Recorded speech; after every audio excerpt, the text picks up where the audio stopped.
Bergerak, tergerak, menggerakkan.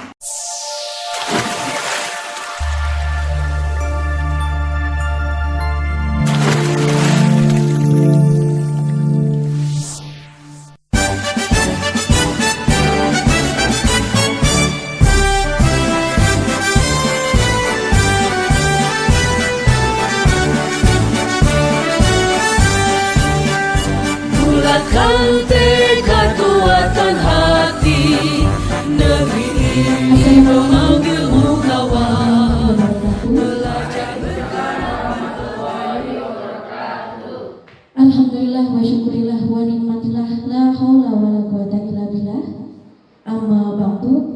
Yang saya hormati Kepala SMA Negeri 1 Belik, yang saya hormati seluruh Bapak Ibu guru SMA Negeri 1 Belik, dan yang saya banggakan calon guru penggerak angkatan 5 SMA Negeri 1 Belik. Untayan rasa syukur selalu kita curahkan kehadirat Allah Subhanahu wa Ta'ala untuk segala kenikmatan yang tak terkira. Lantunan sholawat juga kita lantunkan kepada Nabi Muhammad SAW yang kita nantikan syafaatnya. Amin.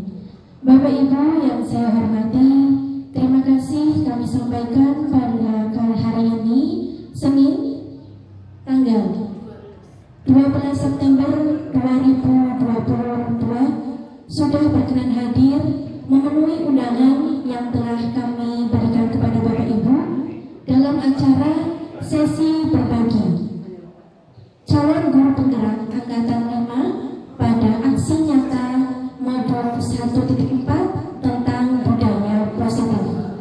Pada kesempatan yang berbahagia ini, izinkanlah saya untuk memperkenalkan calon guru penggerak angkatan 5 dari SMA Negeri 1 Belik. Satu adalah Ibu Nurjana.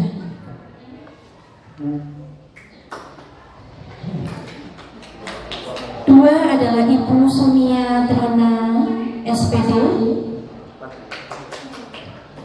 Ketiga adalah Bapak Eka Budi Setiawan SPD MPD. Empat adalah Agustina Pujianarawati, saya sendiri. Yang kelima adalah Bapak Saur SPD MSI. Dan yang keenam adalah Ibu Mustaidah SS. Pada kesempatan ini kami berenam akan membagikan atau berbagi tentang aksi nyata budaya positif yang sudah kami pelajari pada modul 1.4 calon guru penggerak. bulatkan tekad kuatkan hati, negeri ini memanggilmu kawan. Belajar bergerak berbagi untuk negeri, guru penggerak majukan pendidikan. Guru penggerak menghamba pada murid. Awal ini saya tuliskan selamat datang Bapak Ibu guru hebat. Mari belajar bersama, berkolaborasi dan saling mendukung demi menumbuhkan budaya sekolah yang positif. Pembelajaran dengan paradigma baru. Di sini pembelajaran dengan paradigma baru dirancang berdasarkan prinsip pembelajaran yang terdiferensiasi, sehingga setiap siswa belajar sesuai dengan kebutuhan dari tahap perkembangannya untuk mewujudkan profil pelajar Pancasila. Oke, yang pertama di sini disiplin positif. Nah, Bapak Ibu, kalau mendengar kata disiplin biasanya yang terlintas di benak Bapak Ibu itu seperti apa? Tepat waktu. Kemudian ada lagi tanggung jawab. Kemudian ada lagi Bapak Ibu. Sudah? Gimana Pak? Rapi. Oke. Nah ini dalam budaya kita, makna kata disiplin dimaknai menjadi sesuatu yang dilakukan seseorang pada orang lain untuk mendapatkan kepatuhan Ya, seperti tadi, tepat waktu, tanggung jawab. Nah, kita cenderung menghubungkan kata disiplin ini dengan ketidaknyamanan.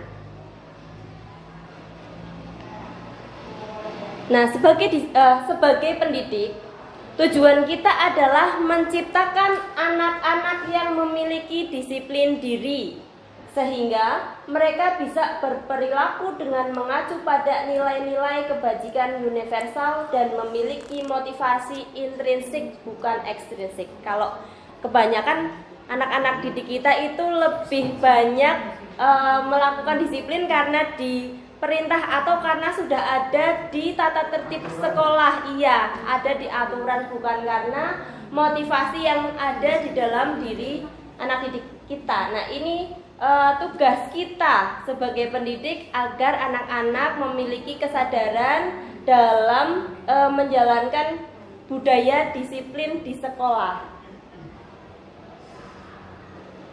Nah, disiplin positif merupakan salah satu cara penerapan yang bertujuan untuk menumbuhkan kesadaran serta memberdayakan anak untuk melakukan sesuatu hal tanpa harus diperintah, apalagi diancam maupun dihukum jika tidak melakukannya. Nah, tadi nilai-nilai kebajikan itu seperti apa sih? Nah, nilai-nilai kebajikan adalah sifat-sifat positif manusia yang merupakan tujuan mulia yang ingin dicapai setiap individu. Salah satu nilai-nilai kebajikan yang ingin dicapai oleh setiap anak di Indonesia adalah profil pelajar Pancasila. Nah, nilai-nilai kebajikan dalam profil pelajar Pancasila adalah beriman, bertakwa kepada Tuhan Yang Maha Esa, dan berakhlak mulia. Yang kedua, mandiri. Yang ketiga, bernalar kritis, kemudian berkebinekaan global, bergotong royong, serta kreatif. Mungkin seperti itu saja yang bisa saya sampaikan di sini. Untuk lebih lanjutnya nanti bulatkan tekad kuatan hati, negeri ini memanggilmu kawan. Belajar bergerak berbagi untuk negeri, guru penggerak majukan pendidikan. Guru penggerak menghamba pada murid, kreatif rancang pembelajaran. Untuk materi yang kedua ini adalah mengenai motivasi perilaku manusia. Apa sih motivasi perilaku manusia itu? Jadi motivasi perilaku manusia itu merupakan dorongan yang timbul pada diri sendiri secara sadar atau tidak sadar untuk melakukan tindakan dengan tujuan tertentu.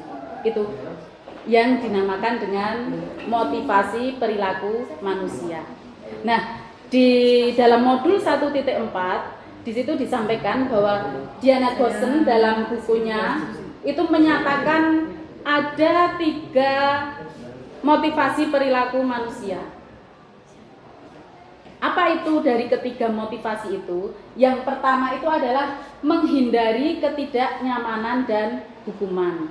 Nah, biasanya seseorang melakukan perilaku itu karena menghindari ketidaknyamanan dan hukuman.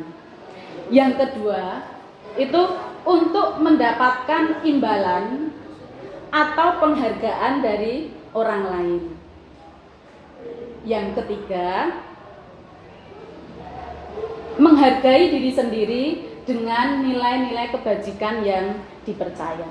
Nah, di sini akan saya kupas sedikit mengenai apa sih itu yang dinamakan seseorang melakukan perilaku itu untuk menghindari ketidaknyamanan dan hukuman. Jadi seseorang melakukan tindakan itu dikatakan untuk menghindari ketidaknyamanan atau hukuman. Itu di sini hal yang pertama itu adalah bahwa di menghindari ketidaknyamanan itu merupakan tingkat terendah dari motivasi perilaku manusia. Sebenarnya mereka sedang menghindari permasalahan yang mungkin muncul dan berpengaruh pada mereka secara fisik maupun psikologis atau juga tidak terpenuhinya kebutuhan mereka apabila tidak melakukan tindakan tersebut. Dan motivasi ini dikatakan motivasi eksternal karena tidak datang dari diri sendiri, karena datangnya itu karena ingin mendapatkan tadi menghindari tadi ketidaknyamanan gitu ya. Untuk yang kedua itu untuk mendapatkan imbalan atau penghargaan dari orang lain. Di sini orang berperilaku untuk mendapatkan imbalan atau penghargaan dari orang lain. Mereka melakukan tindakan untuk mendapatkan pujian dari orang lain yang menurut mereka itu penting. Mereka melakukan sesuatu juga untuk mendapatkan imbalan, dan motivasi ini bersifat juga eksternal karena tidak datang dari diri sendiri. Yang ketiga, untuk menjadi orang yang mereka inginkan dan menghargai diri sendiri dengan nilai-nilai yang mereka percaya. Di sini maksudnya adalah mereka melakukan sesuatu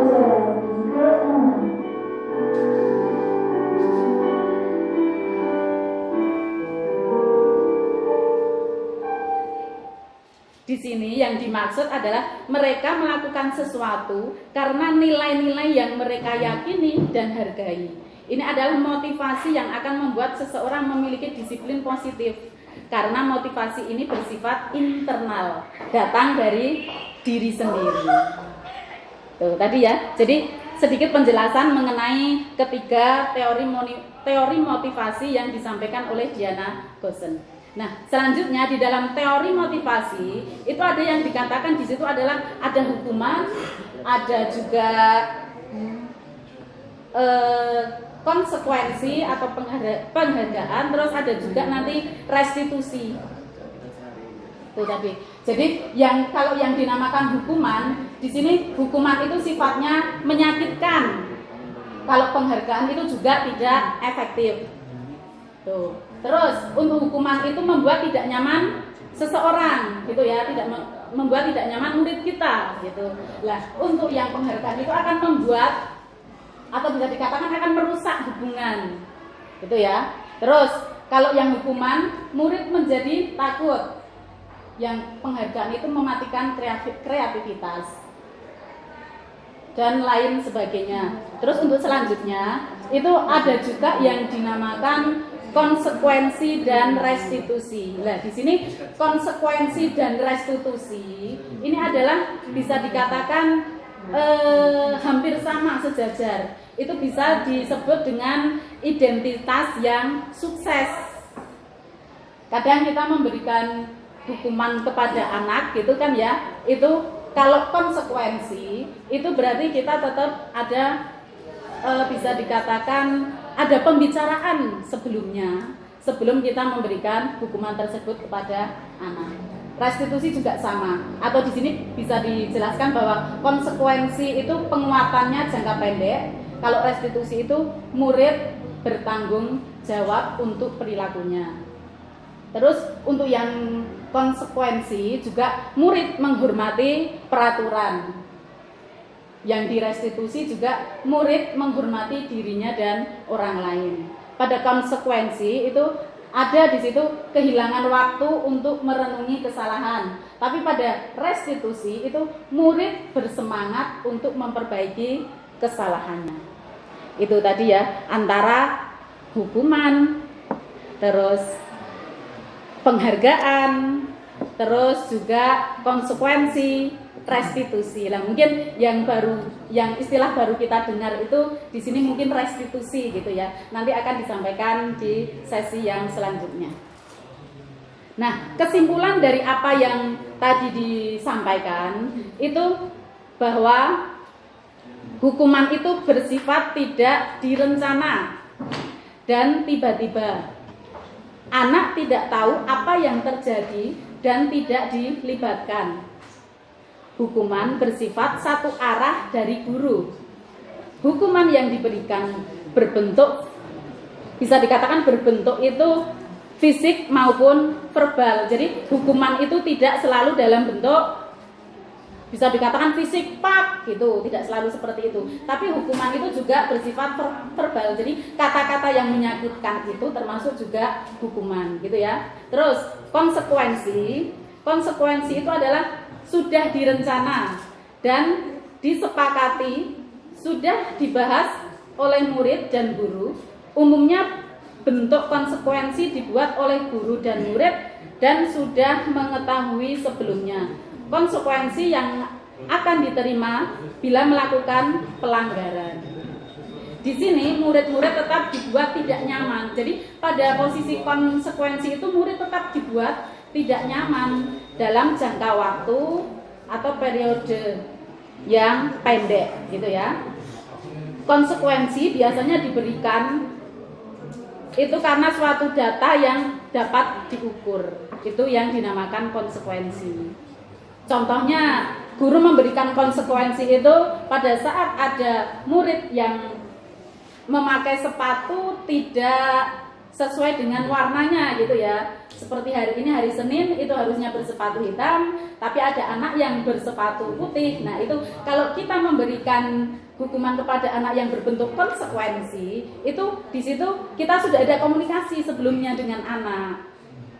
Jadi, nah sekarang hari Senin, sepatu yang dipakai harusnya warna apa gitu, itu sudah ada, anak sudah mengetahui.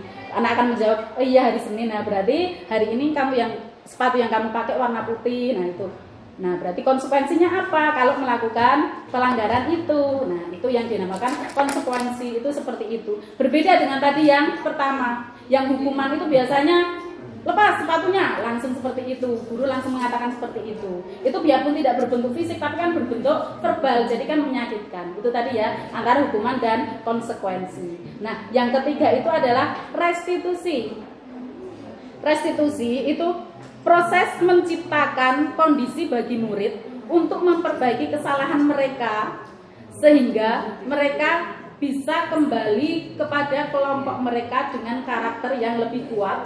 Juga merupakan kolaborasi yang mengajarkan murid untuk mencari solusi dari masalah dan membantu murid berpikir tentang seperti orang yang seperti apa yang mereka inginkan. Restitusi ini membantu murid menjadi lebih memiliki tujuan dan memulihkan dirinya setelah berbuat salah. Jadi kalau kita sebagai seorang pendidik itu lebih baiknya gitu ya, alangkah baiknya melakukan, bisa dikatakan memberikan hukuman kepada anak itu menggunakan yang posisi restitusi daripada dibandingkan yang tadi hukuman, konsekuensi, dan restitusi. Restitusi ini merupakan identitas yang sukses. Nah, di dalam teori motivasi itu di situ juga disampaikan bahwa terkadang kita sebagai seorang guru itu untuk memotivasi anak itu memberikan hukuman. Biasanya memberikan hukuman, memberikan penghargaan gitu ya. Biasanya biar anak itu termotivasi apa gitu ya, misalnya di pelajaran matematika gitu ya. Kalau di kelas ini ada yang mendapatkan nilai 100, nanti akan saya kasih hadiah gitu misalnya ya. Akan dikasih HP katanya. Gitu. Nah, itu sebenarnya itu adalah mereka itu bukan sedang dibombong-bombongi gitu ya, bukan dikasih motivasi, mereka itu sebenarnya tidak seperti itu. Tapi di situ adalah mereka itu sedang diberi hukuman malah sebenarnya. Gitu loh. Makanya ayo kita bareng-bareng mulai merubah mindset kita. Nah, ini yang dikatakan dengan dihukum oleh penghargaan. Jadi di sini dikatakan kenapa dihukum oleh penghargaan? Karena penghargaan itu efektif apabila kita menginginkan seseorang melakukan sesuatu yang kita inginkan dalam jangka waktu yang pendek. Itu efektifnya akan di situ. Terus, jika kita menggunakan penghargaan lagi dan lagi, maka orang tersebut akan bergantung pada penghargaan yang diberikan serta kehilangan motivasi dari dalam dirinya karena selalu dipancing oleh penghargaan. Yang ketiga, jika kita mendapatkan penghargaan untuk melakukan sesuatu yang baik, maka selain kita senantiasa berharap mendapatkan penghargaan tersebut, kita tidak menyadari bahwa tindakan baik yang kita lakukan itu akan hilang karena tertutup oleh penghargaan tadi. Selanjutnya, penghargaan itu jelas sangat tidak efektif ya. Terus penghargaan akan merusak hubungan baik. Karena apa? Kenapa bisa dikatakan merusak hubungan baik? Karena kalau anak tidak diberikan penghargaan, berarti yang menganggap bahwa gurunya tidak sayang gitu ya. Terus penghargaan akan mengurangi ketepatan. Penghargaan menurunkan kualitas. Penghargaan itu jelas tadi yang sudah disampaikan di awal bahwa penghargaan itu sebenarnya adalah hukuman gitu ya. Terus penghargaan akan mematikan kreativitas anak, jelas sekali ya. Jadi anak tidak akan kreatif karena selalu bergantung pada penghargaan. Yang terakhir adalah motivasi dari dalam diri akan hilang. Itu tadi yang dinamakan dihukum oleh penghargaan. Itu tadi mungkin yang bisa kami sampaikan untuk teori motivasi di pembelajaran modul 1.4. Nanti untuk lebih mengupas lebih dalam lagi apa itu tentang teori motivasi, terus hukuman, konsekuensi, penghargaan, restitusi gitu ya. Itu nanti kita akan kupas tuntas pada saat sesi diskusi. Gitu saja ya. Mungkin dari saya cukupkan sekian. Mudah-mudahan yang sedikit saya sampaikan bisa bermanfaat. Saya akhiri. Wassalamualaikum. Guru penggerak menghamba pada murid, kreatif rancang pembelajaran. Hargai potensi, tingkatkan prestasi, lahirkan profil pelajar Pancasila. Belajar, bergerak, berbagi untuk negeri, kita menjalin kolaborasi. Belajar, bergerak, berbagi. Apa kabar Bapak Ibu? Sudah sehat-sehat semua ya? Luar biasa gitu ya. Kita hebat apa? Bersama itu ya. Ya. Baik. Selanjutnya di dalam budaya positif yang akan kami terapkan berenam di SMA Negeri 1 Belik, yaitu pada tadi sudah disebutkan disiplin, terus restitusi dan tadi konsekuensi gitu ya. Nah, kami di sini secara yang selanjutnya yaitu untuk keyakinan kelas. Tentunya Bapak Ibu sudah pernah melaksanakan di kelas-kelas ya, tetapi masih mungkin berbentuk masih peraturan ya, sehingga nanti kita akan membedakan mana yang peraturan, mana yang merupakan keyakinan kelas. Ya, jadi kalau kita cermati, mengapa tidak peraturan saja, mengapa harus keyakinan kelas? Sehingga dari sini kita akan ambil yang sudah di pengalaman plan Bapak Ibu biasanya menggunakan peraturan kelas, tetapi bukan keyakinan kelas.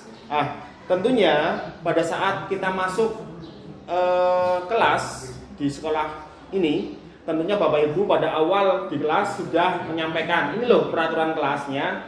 Nah, ini yang sudah berjalan. Nah, kami di sini nanti ingin Bapak Ibu mengulang atau mengupas dari setiap kelas, memberikan keyakinan kelas, yang mana nanti Bapak Ibu biar memberikan yang terbaik untuk kelas-kelas yang ada di masing-masing kelas kita gitu ya. Ya. Baik, langsung aja. Setiap tindakan atau perilaku yang kita lakukan di dalam kelas dapat menentukan terciptanya sebuah lingkungan positif. Perilaku warga kelas menjadi sebuah kebiasaan yang akhirnya membentuk sebuah budaya positif. Jadi kalau kita cermati, mudah-mudahan nanti dengan adanya keyakinan kelas, kehidupan di sekolah ini SMA Negeri 1 Belik akan lebih baik, yaitu dengan kebiasaan-kebiasaan yang positif. Nah, tentunya dengan melihat keyakinan kelas, tentunya bersifat lebih abstrak daripada peraturan. Nah, nanti gimana abstraknya, nanti konkretnya gimana kita akan lihat. Yang lebih rinci dan konkret berupa pertanyaan-pertanyaan universal, masih umum ya, bukan nanti per kelas ya. pernyataan dibuat dengan kata-kata positif, ya, kata-kata yang positif, tidak memberikan makna yang negatif. Hendaknya tidak terlalu banyak sehingga mudah diingat dan bisa diterapkan di lingkungan sekolah kita. Ya. Semua warga kelas hendaknya berkontribusi dalam membuat keyakinan kelas lewat curhat pendapat, bersedia meninjau kembali keyakinan. Ya.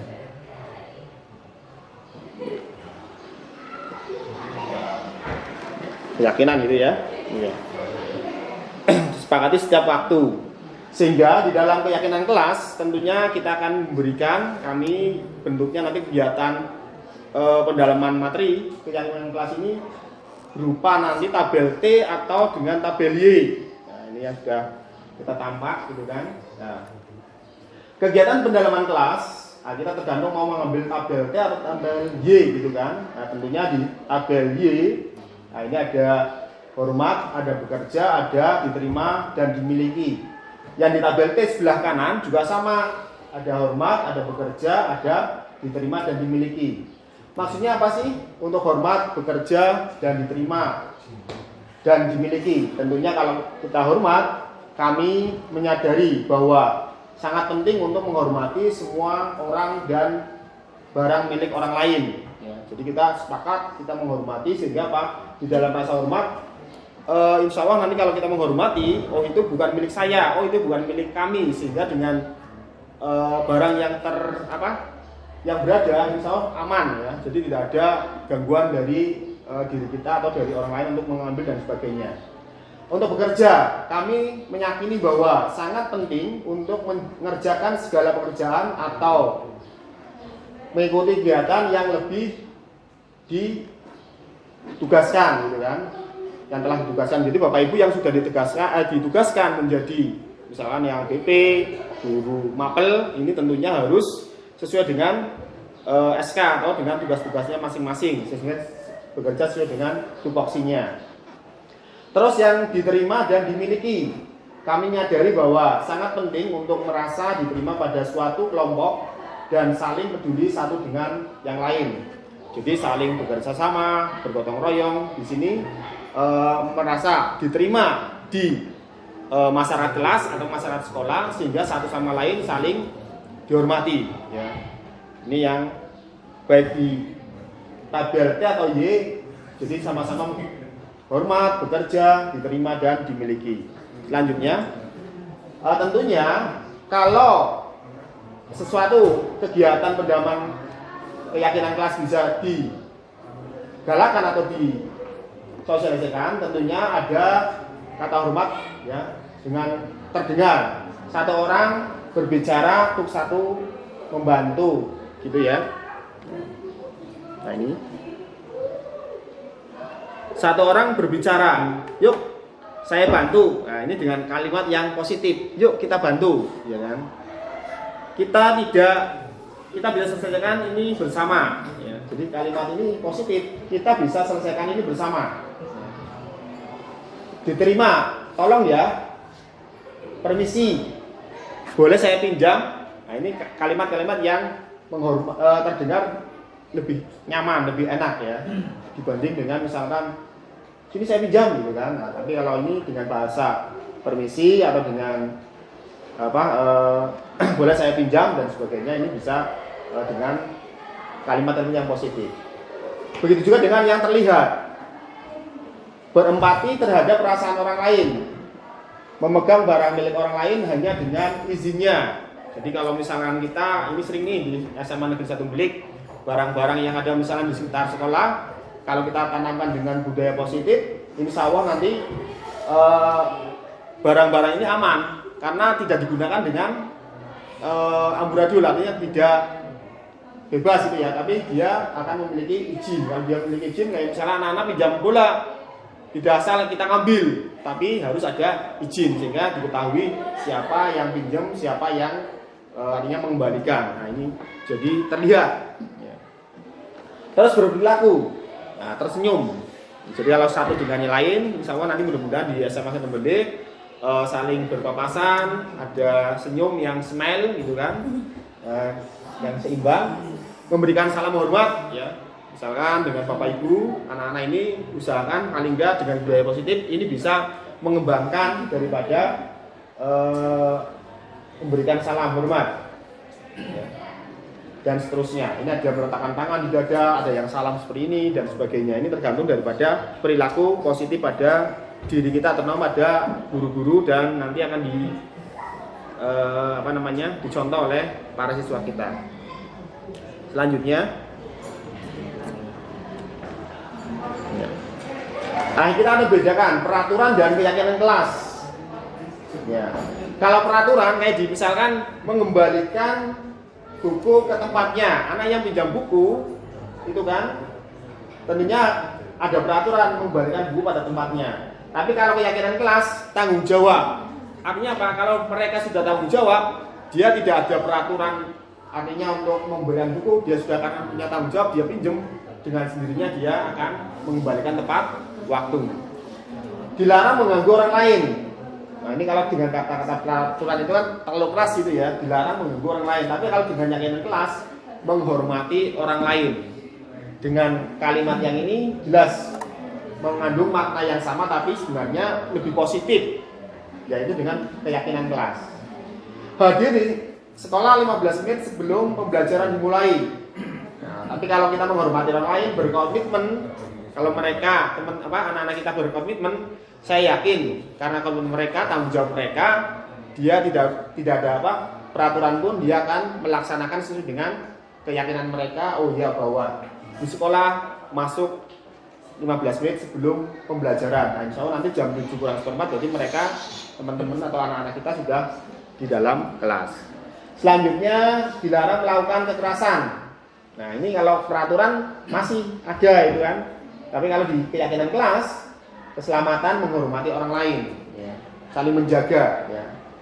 Contohnya di sini kalau misalkan keselamatan, ya artinya kalau dari rumah ke sekolah menggunakan helm, ya selama ini kita belum. Selanjutnya dilarang menggunakan narkoba.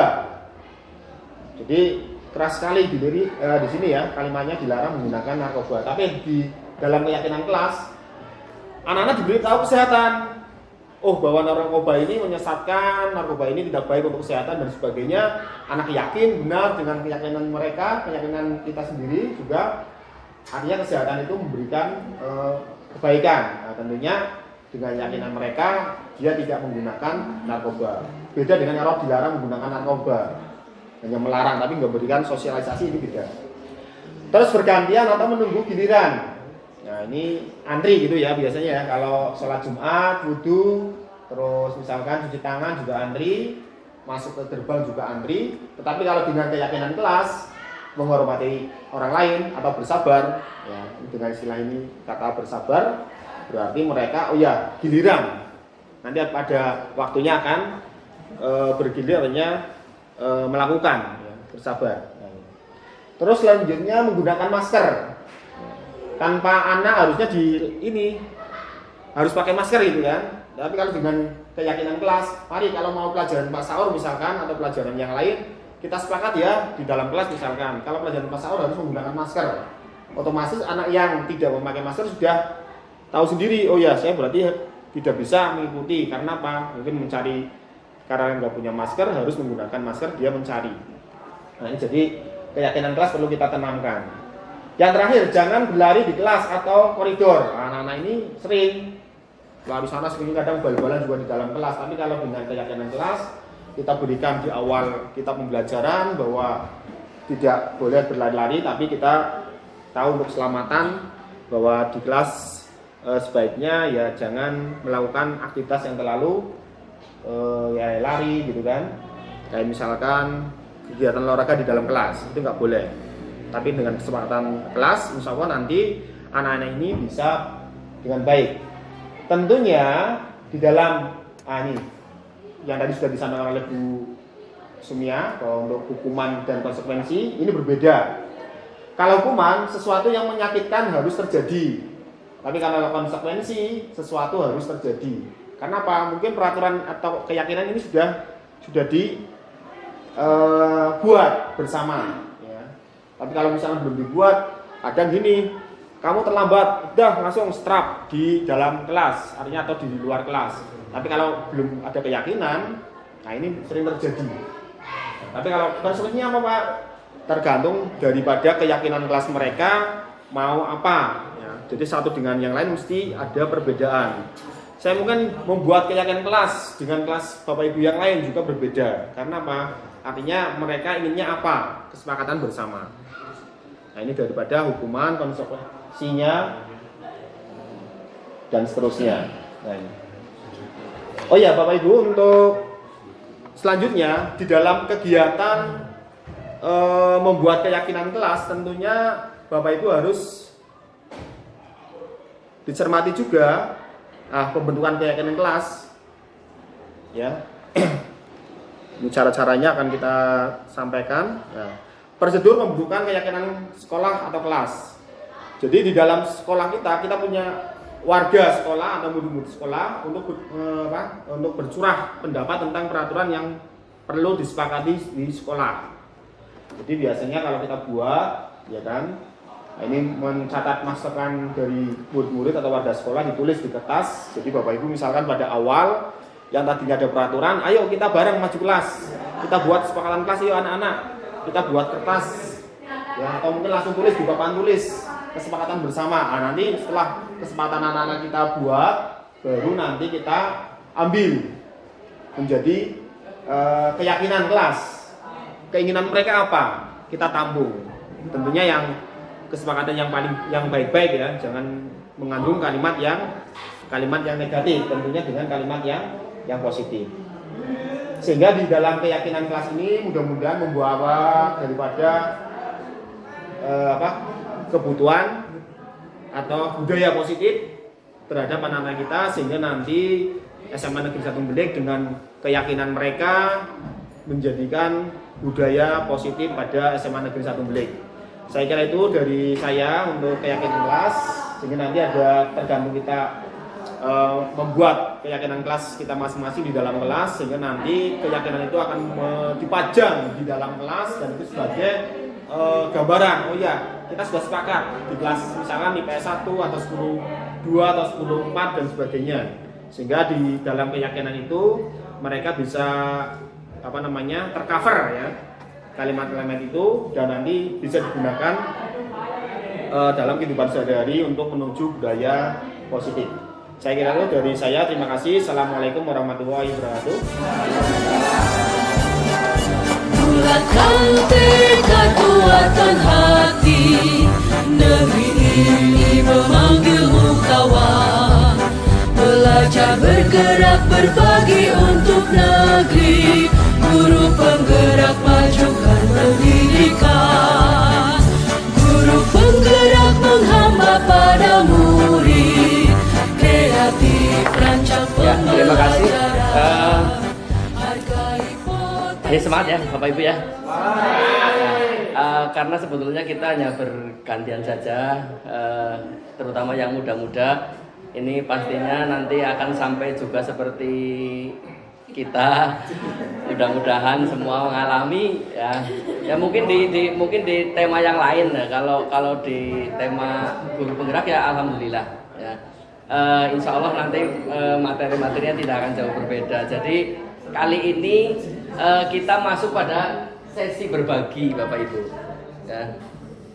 Jadi ada 5 kebutuhan dasar manusia. Yang pertama di inti lingkaran ini yang Bapak Ibu lihat ini adalah kebutuhan bertahan hidup atau survival. Terus kemudian yang di samping kanan atas itu cinta dan kasih sayang atau belonging. Terus kemudian penguasaan atau power. Kemudian kebutuhan kebebasan atau freedom. Kemudian yang kelima adalah kesenangan atau fun. Nah, kebutuhan dasar untuk yang pertama adalah kebutuhan dasar bertahan hidup atau survival. Kebutuhan bertahan hidup atau survival ini adalah kebutuhan yang bersifat fisiologis. untuk bertahan hidup, misalnya kesehatan, rumah, dan makanan. Kebutuhan biologis sebagai bagian dari proses reproduksi termasuk kebutuhan untuk tetap bertahan hidup. Komponen psikologis pada kebutuhan ini meliputi kebutuhan akan perasaan aman. Ya. Kemudian yang kedua, kasih sayang dan rasa diterima atau belonging. Kebutuhan ini dari 3 kebutuhan berikutnya adalah kebutuhan psikologis. Kebutuhan untuk disayangi dan diterima meliputi kebutuhan akan hubungan dan koneksi sosial. Kebutuhan untuk memberi dan menerima kasih sayang dan kebutuhan untuk merasa menjadi bagian dari sesuatu kelompok.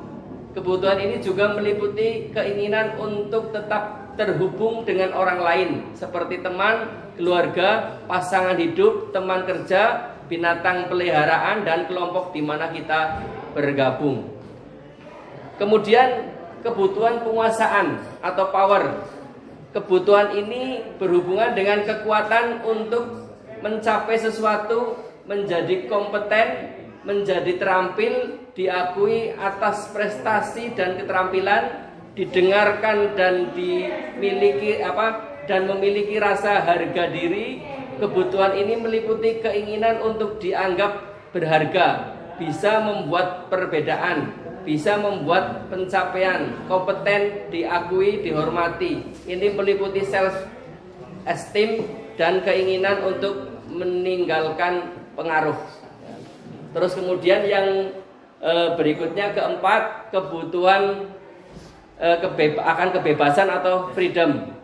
Kebutuhan untuk bebas adalah kebutuhan akan kemandirian, otonom, memiliki pilihan dan mampu mengendalikan arah hidup seseorang.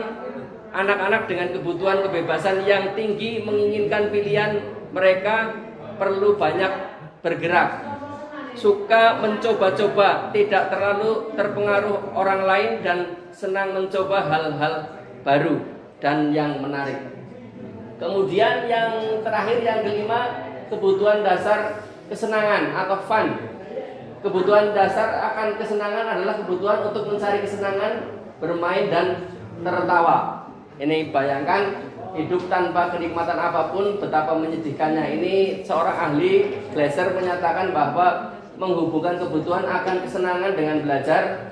Misalkan semua hewan dengan tingkat intelijensi tinggi, misalkan anjing-anjing atau lumba-lumba, ya, anjing atau lumba-lumba, ya. Kemudian mereka bermain sambil belajar. Kalau tidak memiliki rasa kesenangan, kita dalam melatih hewan-hewan tersebut akan sulit. Maka saat mereka bermain, mereka mempelajari keterampilan yang hidup yang sangat penting. Begitu juga dengan manusia. Itu 5 kebutuhan dasar. Kita contohkan satu aja. Misalkan ini Ibu Rani, guru kelas 2 SD Negeri 1 Sukamaju, sedang bingung menghadapi salah satu muridnya yang bernama Ari. Suatu hari ada beberapa anak datang menemui Bu Rani di kantor dan melaporkan bahwa Ari sering meminta makanan kepada mereka dengan paksa. Di satu ruangan kita juga sering seperti itu ngalami, ada salah satu anak yang sering meminta makanan dengan paksa. Jika Anda menghadapi situasi seperti Ibu Rani, tindakan apa yang akan dilakukan? Menurut Anda kira-kira apa alasan Ari melakukan ini? Nah, kira-kira ini sebelum mengakhiri pertemuan ini atau tema ini, kasus tadi sedang mencontohkan kebutuhan yang mana?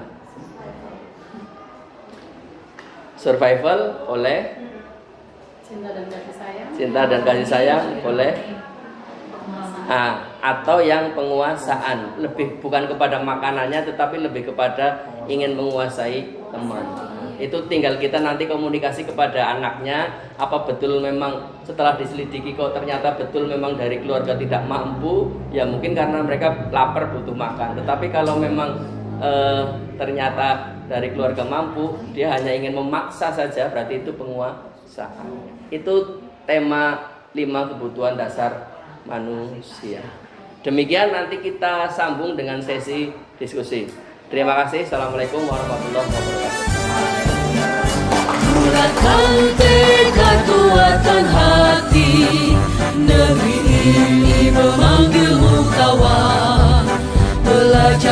penggerak berbagi untuk negeri, guru penggerak majukan pendidikan, guru penggerak menghamba pada murid, kreatif rancang pembelajaran. Mari semangat Bapak Ibu.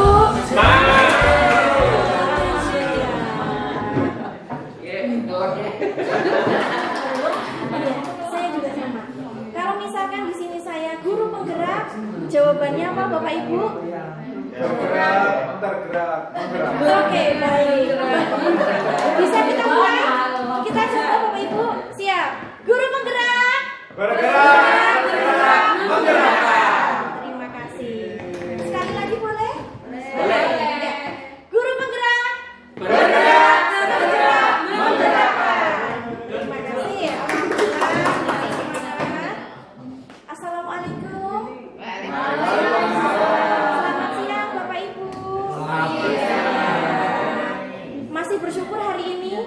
Alhamdulillah. Kita harus selalu bersyukur nih Bapak Ibu dan kurangi insecure.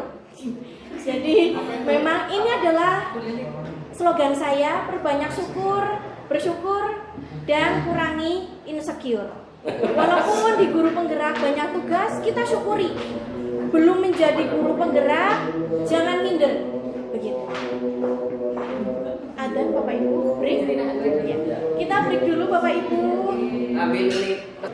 Mari kita lanjutkan Bapak Ibu.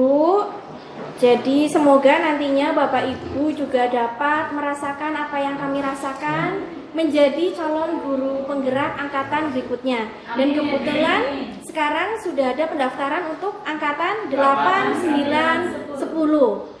Silakan Bapak Ibu ikuti agar kita sama-sama belajar dan merasa terbuka. Ternyata banyak sekali ilmu yang dapat kita peroleh selama mengikuti kegiatan guru penggerak. Bapak Ibu yang saya hormati, di sini saya akan menyampaikan tentang 5 posisi kontrol. Posisi kontrol nih Bapak Ibu. Nah, kira-kira apa ini? Bapak Ibu sudah ada gambaran? Posisi kontrol menurut Bapak Ibu artinya apa Bapak Ibu? Posisi kita guru mengontrol murid. Baik. Ada jawaban lain Bapak Ibu? Posisi apa lagi? Mengatur, mengkondisikan, kemudian menguasai boleh. Kalau saya lebih ke Teman, apalagi? Oh, pengawasan. Ada lagi Bapak Ibu? seorang manajer. Oh, seorang manajer. Bagus sekali. Ya, mari kita saksikan. Ternyata posisi kontrol guru itu ada 5. Yang pertama, penghukum. Kedua adalah pembuat merasa bersalah. 3, teman. Yang keempat, monitor atau pemantau. Dan yang terakhir adalah manajer. Ternyata pendapat dari Bapak Ibu memang sudah mewakili posisi kontrol. Sebelum saya mengikuti guru penggerak, jujur saja, saya itu suka marah-marah Bapak Ibu. Sama atau tidak? Sama. Sering marah-marah, baik. Tapi ternyata setelah mempelajari tentang guru penggerak, apalagi ini posisi kontrol, kita mengurangi atau dilarang marah-marah. Begitu. Kalau marah-marah biasanya di posisi apa ini Bapak Ibu? Penghukum, betul. Nah, ini. Sebelum saya menjelaskan lebih jauh, seberapa penting sih mempelajari topik pada modul ini? Jadi, bagi kita seorang individu dan seorang pendidik, pemimpin pembelajaran, mempelajari posisi kontrol kelima tadi itu sangat penting Bapak Ibu. Karena menjadi seorang pemimpin pembelajar harus bisa dan mampu memahami cara mewujudkan budaya positif baik di kelas maupun di sekolah untuk menumbuhkan karakter baik bagi siswa sejak dini. Kemudian posisi kontrol seorang guru sangat penting untuk dapat mewujudkan budaya positif.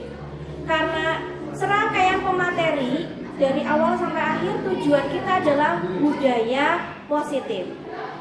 Kemudian mewujudkan disiplin positif, di mana mewujudkannya membutuhkan motivasi yang datang dari dalam diri atau intrinsik. Karena ada dua motivasi, intrinsik dan ekstrinsik. Kalau ekstrinsik sudah jelas datangnya dari luar, betul. Nah, ini Bapak Ibu, saya akan menyajikan bagan. Ada 5 posisi kontrol yang tadi sudah saya jelaskan. Penghukum, pembuat orang merasa bersalah, teman, pemantau, dan manajer. Dari penghukum sampai ke pemantau itu motivasi eksternal atau motivasi yang datangnya dari luar murid. Jadi karena murid merasa takut, aduh aku takut nih nanti dihukum. Nah itu kan motivasi eksternal. Tapi jika seorang guru memposisikan diri pada posisi manajer, itu secara tidak langsung akan menumbuhkan motivasi intrinsik pada siswa. Jadi siswa itu termotivasi bukan karena hukuman, tapi karena kesadaran dari dalam dirinya. Kemudian Bapak Ibu, kita ke kolom kedua, ada identitas gagal dan identitas berhasil atau sukses. Jadi ternyata Bapak Ibu, yang kita lakukan apabila kita memposisikan diri sebagai posisi penghukum atau membuat orang merasa bersalah, itu termasuk identitas gagal. Kenapa gagal? Iya, karena berarti kita bukan guru idaman. Perilaku kontrol nantinya yang dihasilkan oleh siswa menjadi negatif. Harapannya apa? Harapannya adalah kita mampu menjadi teman, pemantau, atau manajer. Karena itu adalah identitas berhasil atau sukses. Jadi apabila kita bisa menerapkan posisi kontrol teman, pemantau, dan manajer, itu sudah jos gandos Bapak Ibu. Sangat bagus. Dan ini termasuk perilaku kontrol positif untuk teman dan pemantau. Apabila yang manajer ini kontrol diri. Maksudnya adalah siswa mampu mengontrol dirinya sendiri, itu yang kontrol sendiri. Kalau yang perilaku kontrol positif, kita memposisikan diri sebagai teman dan pemantau, nantinya kita berharap perilaku yang akan dihasilkan siswa itu positif. Dan ini juga kita posisi kontrol yang positif tanpa marah-marah. Kemudian di bawahnya ini ada kaitan dengan dunia berkualitas. Dunia berkualitas untuk para siswa. Jadi ternyata seorang guru yang menjadi posisi penghukum, murid meletakkan guru di luar dunia berkualitas. Contohnya begini Bapak Ibu, Bu Adis galak, saya nggak ngefans, saya takut dengan Bu Adis, saya juga enggan masuk jam pelajarannya Bu Adis. Jadi mereka memposisikannya itu saya bukan orang yang berkualitas di dunia mereka. Kemudian membuat orang merasa bersalah, murid meletakkan guru di dalam dunia berkualitas. Ini sudah mending, guru diletakkan di dalam dunia berkualitas. Tetapi ini yang paling bagus itu di ketiga ini Bapak Ibu. Yang teman itu murid meletakkan guru sebagai orang penting dalam dunia berkualitas. Jadi kita itu berkesan kalau misal menjadi teman siswa. Oh iya, saya suka Pak Dodo, orangnya dekat dengan saya. Nah itu. Kemudian pemantau, murid meletakkan guru peraturan di dunia berkualitas. Jadi ada peraturan. Kemudian untuk manajer, murid meletakkan dirinya sebagai individu yang positif dalam dunia berkualitas. Begitu.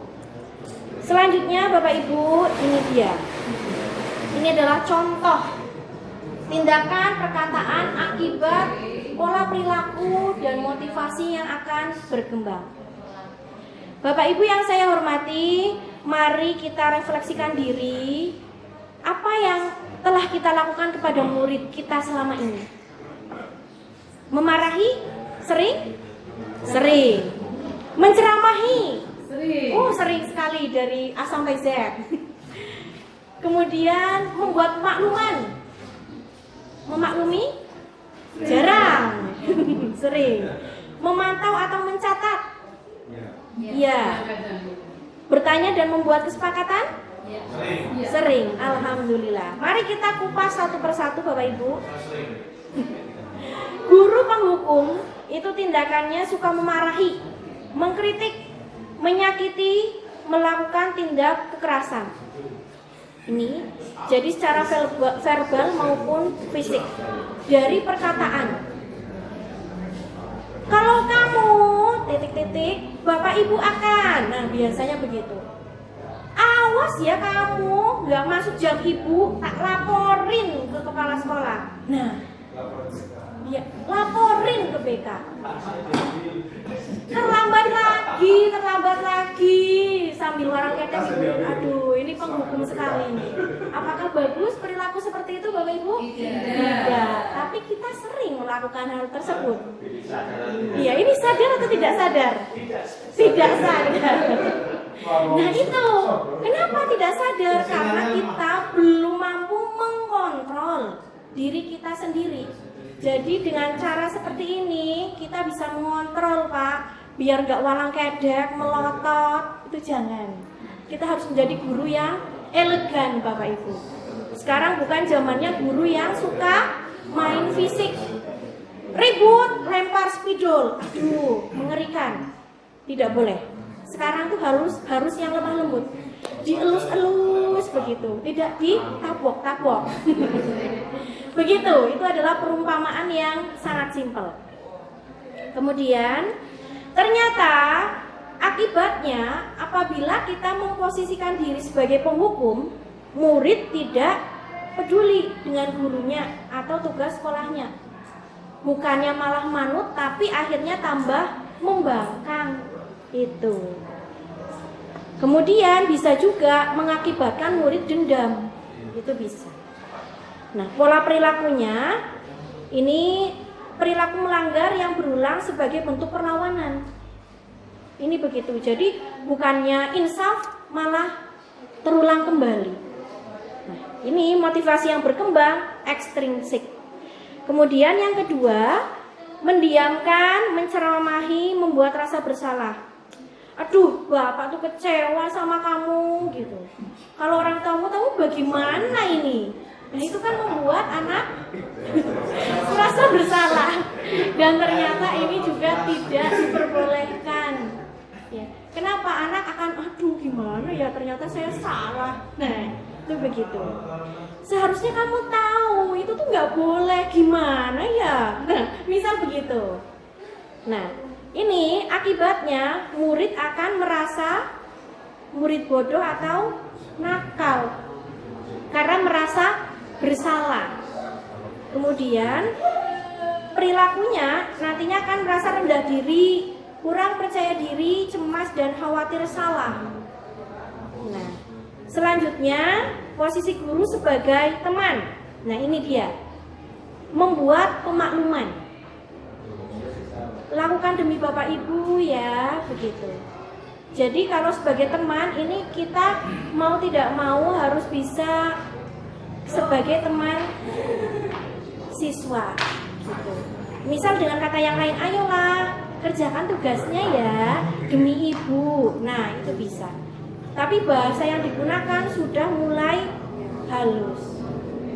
Nah, ini akibatnya merasa guru adalah teman yang bisa memaklumi kesalahannya. Perilakunya dari siswa akan menjadi lemah, tergantung dan cenderung menunggu. Yang keempat, guru sebagai pengawas atau pemantau, yaitu tindakan yang dilakukan, memantau dan mencatat perkataannya. Contohnya bisa dengan kamu sudah tahu kan aturannya, atau apa apabila kamu tidak menggunakan sepatu hitam, tahu kan konsekuensinya? Jadi dengan bahasa yang seperti itu. Nah, jadi akibatnya nantinya murid akan mempertanyakan konsekuensi perbuatannya. Jadi pola perilakunya, orientasi tindakan ini pada ganjaran dan hadiah. Tapi ini memang tadi yang dipaparkan oleh pemateri sebelumnya, untuk ganjaran dan hadiah, reward atau penghargaan juga tidak diperbolehkan. Nah, yang terakhir, tindakan yang dilakukan oleh seorang guru jika di posisi manajer adalah bertanya dan membuat kesepakatan. Contohnya, misal, apa sebenarnya harapan kamu? Misal ada permasalahan, mari kita cari solusi bersama Yuna, itu begitu. Nah, akibatnya apa yang bisa saya lakukan untuk memperbaiki? Jadi nanti akan muncul dari dalam seorang siswa. Karena ini termasuk motivasi intrinsik. Jadi perilaku yang dihasilkan adalah disiplin dari dalam diri murid. Bapak Ibu yang saya hormati, mari kita analisis kalimat ini bersama. Pak Saim bisa memperagakan untuk kalimat pertama? Baik, saya kecewa sekali dengan kamu. Itu posisi kontrol apa Bapak Ibu? Penghukum. Betul. Ya ampun, salah lagi. Apa ini Bapak Ibu kira-kira? Merasa bersalah. Iya betul. Nih, mungkin Bu Ani bisa mempraktekkan kalimat ketiga. Ayolah kerjakan tugas ini demi saya. Posisi teman, betul. Kemudian silakan Pak Eka, kalimat yang keempat. Apa rencana kamu untuk menyelesaikan ini? Posisi Manajer. Yang terakhir, silakan Pak Fajar.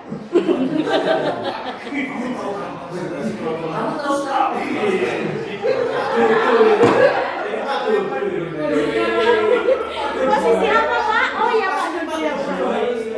Kamu tahu kan konsekuensi kalau terlambat? Posisi apa Bapak? Ayo, tahu betul. Ini sesuai dengan nadanya harusnya berbeda. Kalau kamu kan kalau konsekuensi lambat, wah itu udah penghukum, tanda seru. Tapi kalau gayanya begini, kamu tahu kan konsekuensi kalau terlambat, nah itu berbeda itu. Jadi nada bicara juga sangat mempengaruhi Bapak Ibu. Dan selanjutnya ini adalah slide terakhir dari saya. Tujuan akhir dari 5 posisi kontrol adalah pencapaian posisi manajer. Dari kelima posisi tadi, kita itu sebaiknya di posisi manajer. Karena posisi inilah murid dapat menjadi pribadi yang mandiri, merdeka, dan bertanggung jawab atas segala perilaku dan sikapnya, yang pada akhirnya dapat menciptakan lingkungan yang positif, nyaman, dan aman. Begitu Bapak Ibu, itu adalah materi tentang posisi kontrol. Jadi bagaimana Bapak Ibu?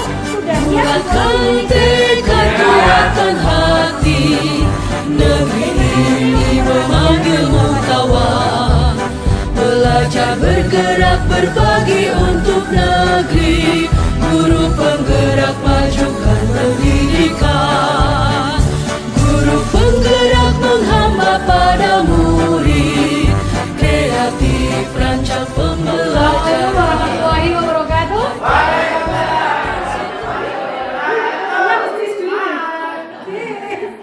Semangat Bapak Ibu. Oke. Tadi beberapa teman-teman CGP sudah menjelaskan tentang A sampai Z ya. Dan yang terakhir adalah posisi kita. Ya, tadi posisi kita diharapkan adalah menjadi posisi kontrol. Nah, pada sesi yang terakhir ya, saya akan berbagi budaya positif, tetapi di sini adalah tentang Segitiga restitusi. Apa sih sebenarnya segitiga restitusi itu?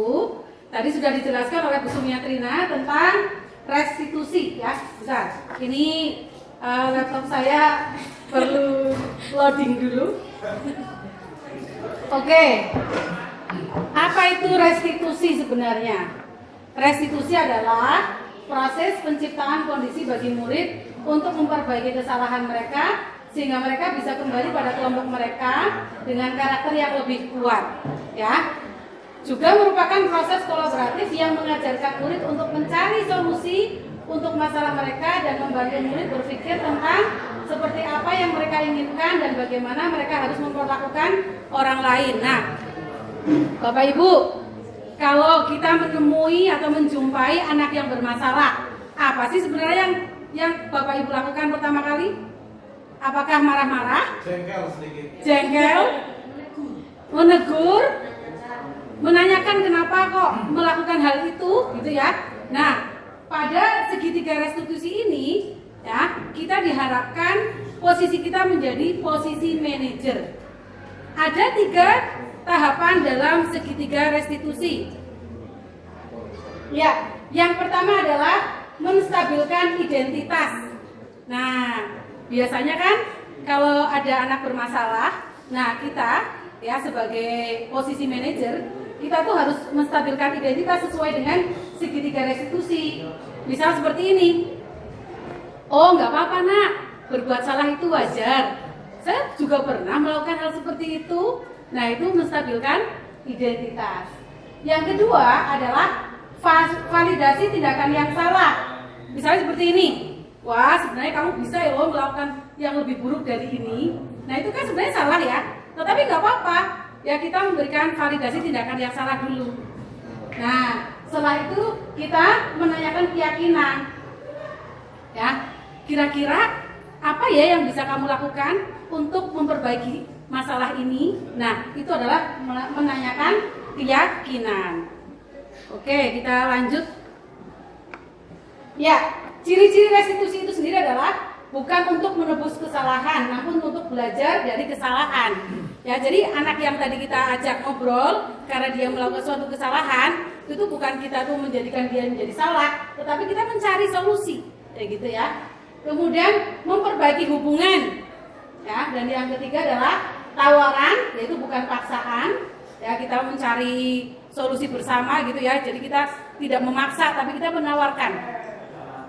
Kemudian restitusi menuntun untuk melihat ke dalam diri.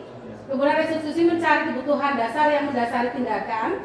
Kemudian restitusi diri adalah cara yang paling baik. Kemudian fokus pada karakter bukan tindakan. Kemudian fokus pada solusi. Kemudian mengembalikan murid yang berbuat salah pada kelompoknya. Itu harapannya seperti itu ya, ketika kita menjumpai suatu anak yang bermasalah dengan menggunakan segitiga restitusi dan kontrol kita sebagai manajer ya. Jadi jangan sebagai penghukum, jangan suka marah-marah, dan juga jangan sebagai teman. Kenapa? Nanti kita akan guru akan semakin diremehkan seperti itu ya. Kemudian jangan sebagai merasa bersalah, karena kasihan nanti anaknya akan merasa bersalah terus.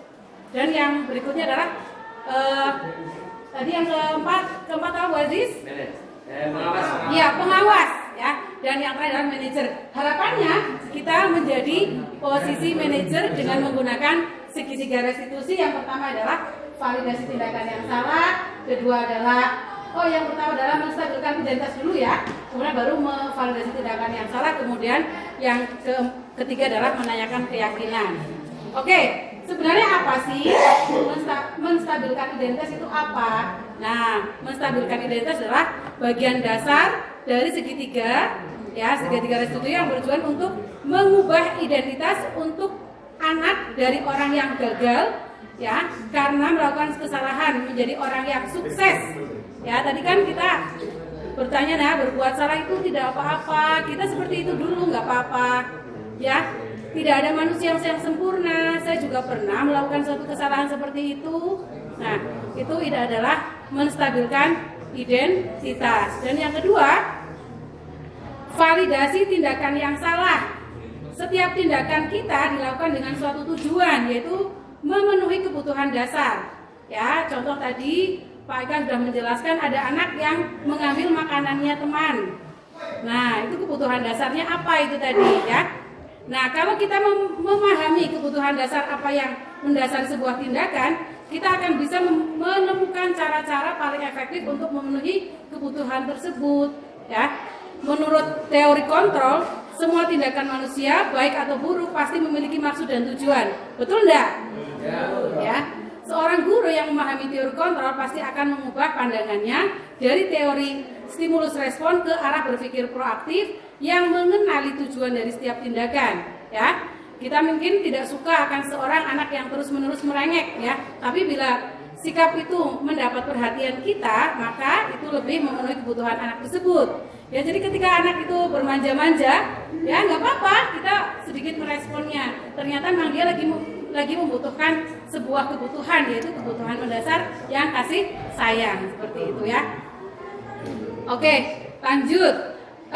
Misalnya di sini untuk validasi tindakan yang salah ya, tadi. Padahal kamu bisa loh melakukan hal yang lebih buruk dari ini. Nah, itu bisa kita ketika kita sedang menjadi posisi manajer, ketika kita melakukan validasi tindakan yang salah, kita bisa mengucapkan kalimat seperti itu ya. Kamu patut bangga pada dirimu sendiri karena kamu telah melindungi sesuatu yang penting buatmu. Nah, contoh kemarin ada anak yang tidak berangkat alfa berkali-kali. Setelah saya tanya, kenapa kok kamu tidak berangkat sekolah? Kenapa kok kamu selalu alfa? Bu, saya tuh tidur malam. Kok sampai malam? Kenapa? Ternyata dia itu setiap malam jualan angkringan menemani temannya. Nah, saya kasih jempol dulu dia. Wow, hebat Vika, kamu menemani temannya jualan angkringan. Itu kamu menemani atau kamu bekerja di sana? Enggak Bu, saya hanya menemani saja. Wow, keren. Nah, baru nanti kita mengajak dia ke tingkat yang berikutnya, yaitu menanyakan keyakinan ya. Jadi kira-kira dia akan melakukan hal apa ini untuk memperbaiki kesalahannya tadi, yaitu tidak berangkat dengan alfa ya, di kelas suka ngantuk karena malam-malam dia sukanya tidur tengah malam.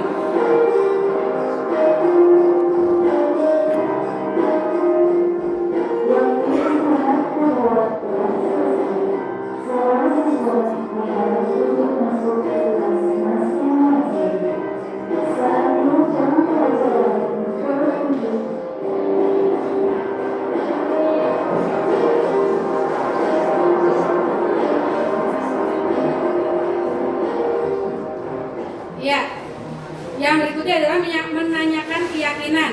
Teori kontrol menanyakan menanyakan keyakinan, yaitu bahwa kita pada dasarnya termotivasi secara internal. Jadi harapannya ketika kita sedang melakukan segitiga restitusi, itu anak-anak memiliki motivasi internal, ya, jangan motivasi eksternal, ya.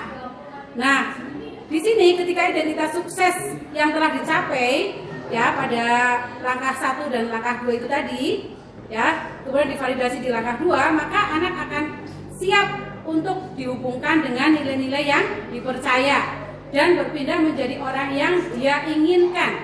Nah, pertanyaan-pertanyaannya contoh seperti ini Bapak Ibu. Apa yang kita percaya sebagai kelas atau keluarga gitu kan ya. Kemudian apa sih nilai-nilai umum yang kita telah sepakati ya, apa bayangan kita tentang kelas yang kita inginkan atau yang ideal. Nah, contoh seperti yang Vika tadi, saya menanyakan seperti ini Bapak Ibu. Vika, kira-kira apa sih yang bisa membuat kamu jadi lebih rajin dari sebelum-sebelumnya? Terus dia bilang, ya Bu, saya akan berangkat tepat waktu, misalnya seperti itu. Ya Bu, saya tidur akan sesuai jam tidur, saya tidak akan menemani teman saya jualan angkringan, misalnya seperti itu Bapak Ibu. Nah, Bapak Ibu, saya rasa tadi sudah jelas ya bahwa 3 segitiga restitusi itu sebaiknya kita lakukan ya sebagai kontrol manajer, sebagai manajer kita sebaiknya menggunakan segitiga restitusi. Jadi jangan kita marah-marah itu sudah nggak zamannya ya, guru marah-marah. Kemudian sebagai teman itu di sisi lain nanti kita diremehkan oleh anak-anak.